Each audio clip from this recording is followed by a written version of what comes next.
Former New York Governor Andrew Cuomo is attempting to boost his chances in the New York City mayoral race. His latest strategy is attacking Zohran Mamdani's rent-stabilized apartment. Now, in a lengthy post on X, which garnered tens of millions of views, Cuomo writes, "Somewhere last night in New York City, a single mother and her children slept at a homeless shelter because you, Assemblyman Zohran Mamdani, are occupying her rent-controlled apartment." So rent control is back in the news, and it's getting nasty up there in New York City.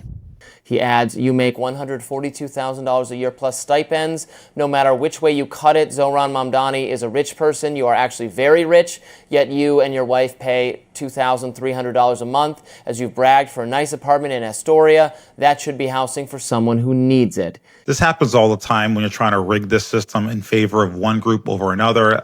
Inevitably, there becomes an imbalance. So basically what we're watching is that a rule was created to help solve for inequality, and in effect, it's creating more inequality.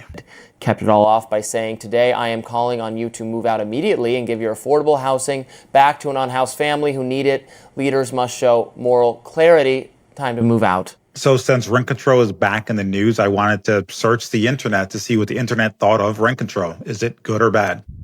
Perhaps the biggest flaw of rent control policies is that it may only be a short-term solution. Housing has always been a bipartisan issue. It is a basic human need. And so people on the right and on the left have supported various housing policy initiatives to create more housing. So right off the bat, there's a human element whenever we're researching a story like this. Unaffordability is a real problem, and we're always sympathetic to people who can't afford to live somewhere. What we're going to be researching today is whether or not rent control is a proper solution for that problem. Does rent control really work? The short answer is no. And no matter where I searched, I found the same answer. Rent control does not work. Let's hear from an expert. What's your response to that?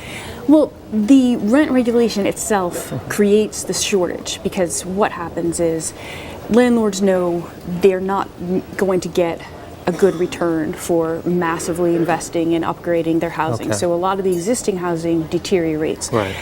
Landlords can build luxury housing that's priced too high to be in the cap, but of course it's luxury housing, so you have to be wealthier to live in that housing. And because people in apartments for a long time, they are paying much, much lower rental prices than someone moving to the city looking to get an apartment, they have an incentive to stay in their apartments for years and years, even if they don't need such a big apartment anymore and might like to move from a 2-bedroom to a studio. So the whole system just stays kind of frozen in place. Yeah. If you watch cartoons, they'll tell you that rent control does not work. That's because, according to a 2024 Urban Institute study across 27 metro areas, rent control is associated with a reduction in the total number of rental units available. I guess that makes sense. Why would someone invest in creating new rental units if they couldn't even ask for market rates? If you go to Instagram, they'll tell you rent control does not work. Rent control only benefits people who get in early. There was a story about someone who got in like the 60s. It's been rent controlled. Their rent is so cheap, they don't even stay there. They use it as storage because they don't want to give it up. So they're storing stuff. And then you have landlords that see this and they say, my place is more valuable vacant than with tenants in it. So I would rather just keep my entire building empty so that there's zero rent control tenants in there who are locked in, and then I have the flexibility to sell it to someone else. I live in Pasadena, which is one of the nicest and most expensive areas. Surprisingly, I have a very cheap apartment that's not nice and expensive. They're kind of like, hey, you got mold in your basement, but the rent's $972. So rent controlled? No wonder they don't build housing there. Who would have thought? It's almost like the places with that policy have the most expensive rent. Yeah, so I feel like I'm living on the edge. I feel like I have like a nice, complicated... What is this obsessed with edging? Dude. All right, so everywhere you go, you hear the same thing. Rent control does not work. The big question is why? One significant effect of rent control is the potential reduction in the supply of rental units. One of the biggest reasons why is if you're a landlord and you can't get the rent you need to be profitable, you're not going to be a landlord for long. You're going to just either shelf the property or going to decide not to rent it out. But it makes no sense to invest money into something that won't be profitable.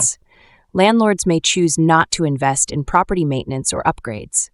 This can lead to deterioration in housing quality over time.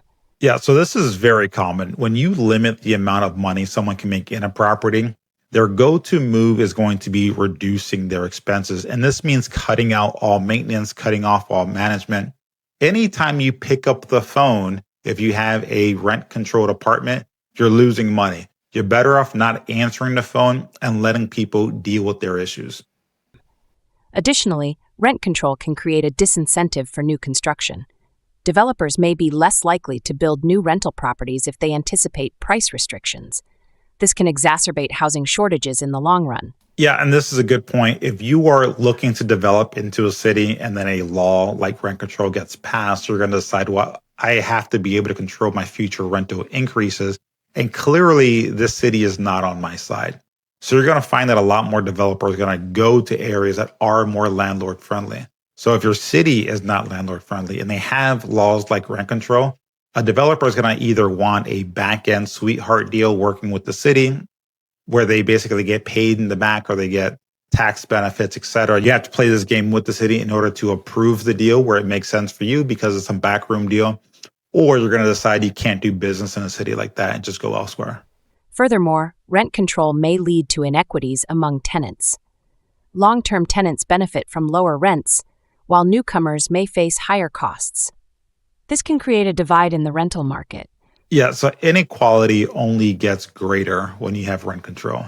Basically, if you get in early, that's who benefits of rent control. Anyone who's coming in later on doesn't get the same benefits. And again, we're trying to solve for inequality by, in essence, creating more inequality. So one of the classic examples of this is actually a TV show, Friends.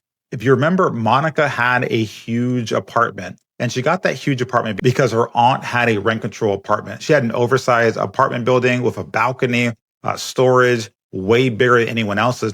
And out of that friend group, actually Ross and Chandler made the most money, yet their places were a lot smaller than Monica's. Monica was just a chef, but she had a better apartment than a paleontologist, Ross, and a marketing executive in Chandler. Again, this shows the inequality where the earlier you get in, the more advantages you have. And it really forces people to never get rid of those apartments. So even in a TV show like Friends, we can see the inequality with rent control. But I kept searching the internet. I kept wanting to find advocates for rent control. And I thought, if I went to the local news, they're definitely going to be on behalf of the people because they know what the people are screaming and chanting about. Let's go ahead and check out the news to see how they report on rent control. Advocates and volunteers have been working hard to try and get enough signatures so that rent control can be added on the ballot in St. Paul. Fox 9's Mitty Hicks tells us about the movement to keep rent prices down here in the Twin Cities. I used to live in St. Paul. I saw how expensive rent was. Zachariah Abdullahi says there's not enough in place to protect people from increasing rent costs. Okay, so that video was 4 years old. Clearly, the news was advocating for rent control. They're on the people's side. Let's go. Let's catch up to a recent clip to see how it's going. In the last 3 hours, the St. Paul City Council approved a measure to loosen rent control. This comes as the city is in the middle of a major residential construction slump. So that didn't take long, right? We went from people fighting for affordable housing, wanting rent control. 4 years later, all building, all construction stopped, people selling their buildings, they want out. That happened fast.